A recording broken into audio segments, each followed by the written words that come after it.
Olá, você que me escuta, quem fala é o Henrique Castro, estamos começando mais um PBcast, e hoje quem está aqui comigo é a Lucy Gomes de Souza, ela é bióloga, paleontóloga, e seja bem-vinda, muito obrigado por aceitar o convite, e bem-vinda ao PBcast. Boa noite a todos, boa noite Henrique, é um prazer estar por aqui, e espero que a nossa conversa seja muito boa. E a gente estava conversando antes de começar a gravar, e eu falei que o episódio de hoje ia ser sobre transexualidade, você me falou que isso é uma palavra que estão deixando de usar, estão começando a usar agora a palavra transgeneridade. Isso para mim é uma novidade. Eu queria que então a gente começasse você já me explicando aí o porquê dessa mudança nesses termos, assim, e o que está por trás, assim, dessas palavras, dessa mudança de palavras, melhor dizendo. Perfeito. Bom, a gente sabe que na nossa sociedade as palavras elas carregam, né? Um sentido, um significado muito grande e às vezes elas carregam valores intrínsecos, assim, que nem é da etimologia da palavra, mas existe algum valor adicional agregado, né? E isso é muito comum, por exemplo, com palavras como homossexualismo, que não se fala mais hoje em dia, porque é o prefixo ismo, né, o pós-fixo, melhor dizendo, ele remete a uma patologização da condição. Então, a própria palavra diria que o estado homoafetivo é patológico. E a gente sabe hoje em dia que isso não é verdade. Então, o caso da transexualidade é muito parecido com o homossexualismo. Embora transexualidade não termine com ismo, o contexto em que a palavra surge, ela é um contexto que a gente do movimento trans chama de medicalista, que é aquele movimento em que considera a condição trans como uma condição médica patológica. Então, a palavra transexualidade, ela remetia aos processos de acompanhamento, de intervenção cirúrgica, de outros tipos de intervenções médicas relacionadas a uma visão patológica da condição trans. E aí, por exemplo, associando a questão da sexualidade e não o gênero. Então, a transexualidade ela remete à mudança no sexo, à redefinição do sexo, o que não é o que a condição trans, o que uma pessoa trans busca. Uma pessoa trans ela não busca mudar o seu sexo, modificações no seu sexo. Uma pessoa trans ela está buscando uma identidade, uma reivindicação da sua identidade, no caso, a sua identidade de gênero. Então, a palavra transexualidade, ela carrega essa condição patologizante da existência trans. Tanto é que na nomenclatura oficial do governo, do SUS, ainda se usa a palavra transexualidade. O maior movimento de pessoas trans do Brasil, a ANTRA, que é a Associação de Mulheres de Trans e Travestis, de transexuais e travestis, alguma coisa assim. Agora deu um branco muito grande. Então, só em 2019 que a condição trans deixou de ser usada, embora ela ainda seja utilizada nas nomenclaturas oficiais. A transexualidade ela ainda é o termo vigente. Por isso que a gente, como eu te falei, a gente está mudando, a gente está reivindicando que o termo correto a ser utilizado seja transgeneridade, porque ele arremete ao gênero das pessoas e não ao sexo das pessoas. Essa distinção é muito importante. E é interessante você falar isso, porque aqui a gente, no PBcast, a gente fala muito sobre temas de biologia, assim. E eu acho que é legal a gente falar sobre trazer esse tema nesse episódio, porque eu acho que eu sinto, já ouvi várias vezes as pessoas que querem deslegitimar uma pessoa que tem a experiência de alguém que seja trans, eles usam muito sempre um argumento biológico, né? Do tipo, sei lá, o sexo, você nasce com esse sexo, não sei o quê. E você falou umas coisas assim que eu acho que eu queria que você falasse melhor sobre isso, que dá para entender melhor. Eu acho que quem fala isso, a pessoa então parece que não tem muito conhecimento o que é ser trans, não? Exatamente. Essas pessoas eles não compreendem a distinção entre sexo e gênero. Eles estão intoxicados numa pseudociência que é chamada de determinismo biológico, que existiu em diversos momentos da nossa sociedade, como, por exemplo, fundamentação do racismo, fundamentação étnica de perseguição aos indígenas, ataques xenofóbicos são baseados em determinismo biológico. Então, as pessoas trans, nós também somos atacados por fundamentações pseudocientíficas derivadas do determinismo biológico. Que o determinismo biológico ele é basicamente o seguinte: ele pega uma outra informação científica que é comprovada, bastante corroborada, e distorce ela para fazer sentido na afirmação que ela está fazendo, para fazer sentido na argumentação que ela está construindo, caracterizando, portanto, como uma pseudociência. São distorções da realidade ou distorções do conhecimento científico para favorecimento de perseguições. Então, quando, no começo do século passado, a gente tinha negros sendo escravizados, a gente tinha negros sendo perseguidos porque eles eram menos inteligentes, porque eles eram uma raça inferior, quem defendia e propagava essa informação eram as pessoas que estudavam, entre aspas, e propagavam o determinismo biológico. Então, hoje em dia, o determinismo biológico ele segue firme e forte nas pessoas que são transfóbicas, intencionalmente transfóbicas, que aí usam justamente isso que você falou. Eles pegam informações que são óbvias, por exemplo, o sexo dos organismos é macho, fêmea e intersexo. Eles geralmente esquecem da condição intersexo. E dizem que isso é gênero. E que, ponto final. E não compreendem, então, que sexo é um estudo e uma terminologia associada às gônadas reprodutoras dos organismos. E que essas gônadas têm inúmeras variações. E que elas não têm nenhum impacto social e identitário nos organismos. Agora, quando a gente está falando de identidade das pessoas, quando a gente está falando do que aquela pessoa é e como ela se manifesta dentro desse organismo que nós chamamos de sociedade, aí a gente está falando de identidade de gênero, aí a gente está falando de gênero, a manifestação social e individual daquela pessoa. Então, são áreas completamente diferentes. E aí tem pessoas, principalmente radfem, né, que são as feministas radicais, ou melhor dizendo, que de radical elas não têm nada, né? São as TERF, as feministas trans-excludentes, elas batem muito na questão de que gênero seria uma pseudociência. E na verdade não é, porque o estudo do gênero é um estudo sobre a identidade das pessoas e existem uma série de fundamentações sobre os aspectos sociais que a construção da identidade das pessoas reflete na sociedade e vice-versa, né? O impacto que a sociedade tem na construção da identidade das pessoas. Então a gente tem inúmeros filósofos, sociólogos e até de vez em quando biólogos que retratam e pesquisam essas questões identitárias e sociais. Então, na verdade, o que é pseudociência é o determinismo biológico, que os nazistas usaram e os nazistas atuais seguem utilizando como ferramenta de perseguição a minorias.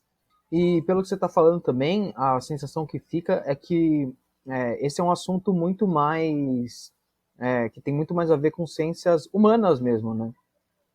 Isso, a questão de gênero ela é voltada às ciências humanas, porque ela é uma área do conhecimento, ou melhor dizendo, ela é um conteúdo que deriva dos aspectos sociais. Por isso que a gente diz que o ser humano é um organismo biológico, obviamente, mas ele é um organismo social, então ele é biossocial, né? Existe um termo melhor que agora não está vindo, mas ele é um organismo que é afetado pelas coisas inerentes e biológicas, inerentes à biologia dele, mas também aos aspectos sociais que influenciam e limitam ou delimitam certos aspectos da identidade. Então, as ciências humanas, que são ciências, vão se preocupar em estudar esses aspectos identitários dos seres humanos. Uhum, e que tem muito a ver, assim, pelo que você está falando, tem muito a ver com a experiência das pessoas, né? A experiência das pessoas dos indivíduos assim que estão se identificam assim, porque até essa semana passada eu tava conversando, eu tava com uns amigos meus e eu tinha uma amiga minha entre nós que ela é lésbica e ela tava falando uma coisa muito interessante que o pai ou a mãe dela, enfim, alguém começou a perguntar, mas como é, não sei o que, ser trans, ser trans, ser trans. E ela falou, eu não sei, assim, sabe? Porque eu acho que as pessoas, elas confundem, elas veem que pega, sei lá, o LGBTQIA+, e acha que todo mundo tá no mesmo barco. E são movimentos que se auxiliam, mas cada uma dessas letrinhas é um movimento próprio com uma experiência própria, não é? Exatamente. Cada letrinha tem sua história, tem sua origem, tem suas lutas. E a gente chama de LGBT porque a gente espera que essas lutas individuais se somem e se torne uma luta conjunta contra as imposições sociais, como a cisgeneridade, a heteroafetividade, essas imposições sociais que estão tão presentes na nossa sociedade. Quando você fala que se somam assim, o que você diria assim que essas letras, esses movimentos têm em comum para se aglutinarem assim? O que seria o cimento assim que junta essas letras num grande esses movimentos menores em um maior assim? Na minha opinião, é essa construção impositiva da nossa sociedade, que afeta diretamente cada um deles, não da mesma forma, né? Então, por exemplo, a heteroafetividade ou a heteronormatividade que existe na nossa sociedade, ela não afeta tanto as pessoas trans no sentido da sua identidade de gênero, mas afeta na nossa construção de identidades e, consequentemente, afeta o gênero. E, obviamente, não preciso nem dizer o quanto a heteronormatividade ela impõe e persegue os outros padrões das outras letrinhas que estão relacionadas à sexualidade humana. Então, eu acho que o LGBTQIA+, ele se une na luta contra as normatividades impostas pela nossa sociedade. Eu acho que Uhum. essa é a raiz que nos une. E eu acho que é uma coisa interessante ver assim o como parece que a sociedade no sentido dessa imposição ela não aceita as coisas ao mesmo tempo, né? Porque por exemplo eu percebo que talvez o movimento gay, o movimento lésbico é mais aceito assim entre as letras talvez. Parece que é uma coisa conta-gota assim a luta, parece que algumas letras têm mais trabalho do que as outras, sendo direto ao ponto, assim. Parece que, não sei, parece que Sim, incomoda mais. mas a gente tem que olhar a interseccionalidade das lutas também. Então, por exemplo, a causa gay. A causa gay ela teve muitos avanços porque muitas pessoas que são gays também são homens cis branco. Uhum. Então, existem outros privilégios que a sociedade condiciona a eles que eles conseguem se beneficiar disso e repercutir na luta gay.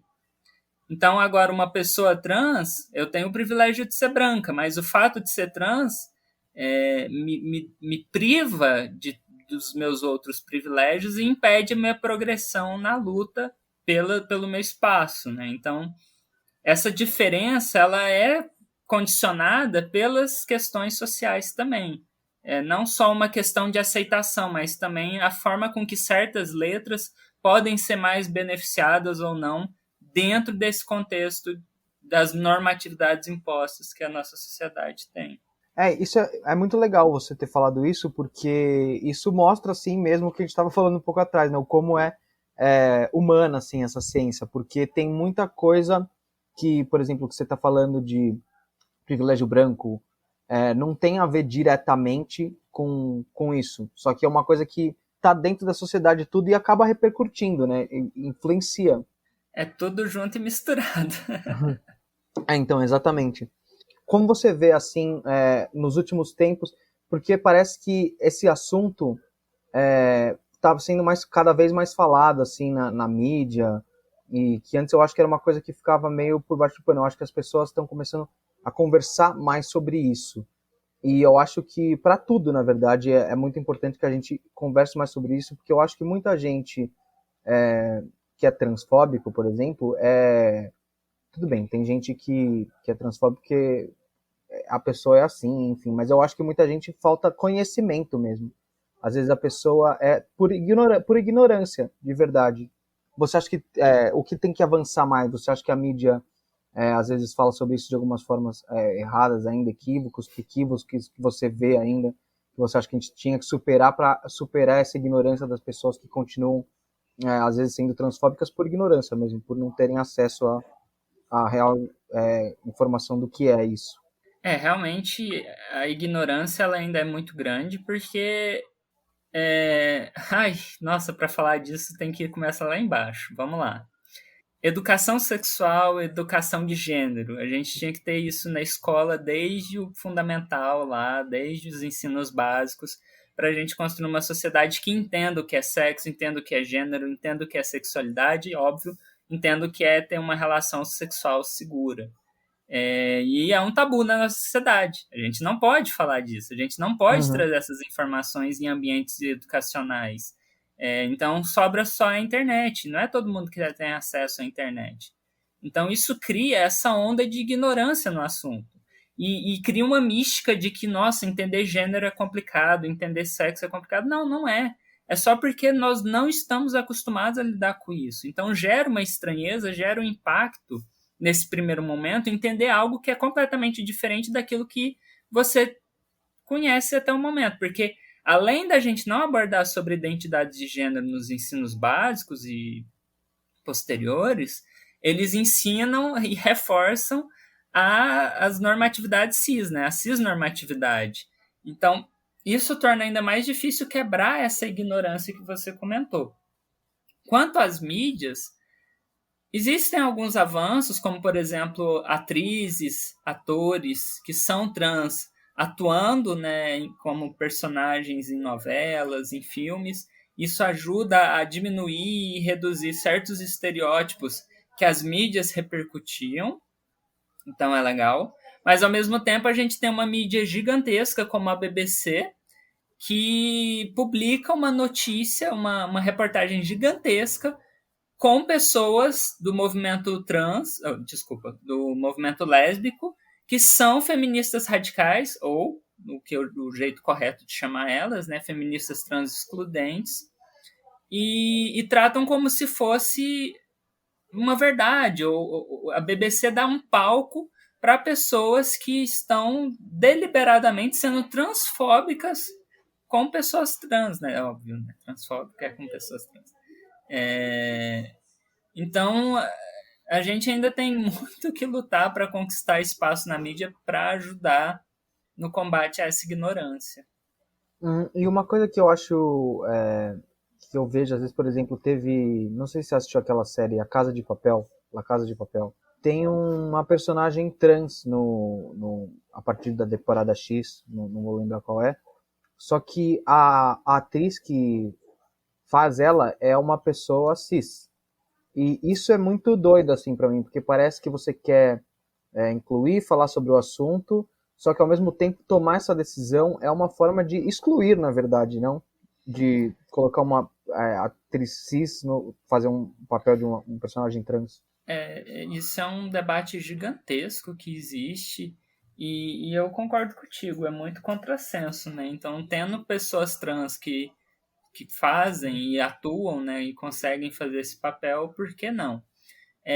Mas isso é um debate muito grande, porque ao mesmo tempo perigoso também, porque se for assim, se todo papel trans tem que ser interpretado por uma pessoa trans, algumas pessoas podem distorcer e falar que pessoas trans não podem fazer o papel de pessoas cis. Uhum. Então, esses debates aí acaba que ainda vão perdurar muito tempo, infelizmente, até que as pessoas entendam que a gente não teria que se preocupar com quem está fazendo qual papel e se a nossa sociedade ela fosse mais justa, né?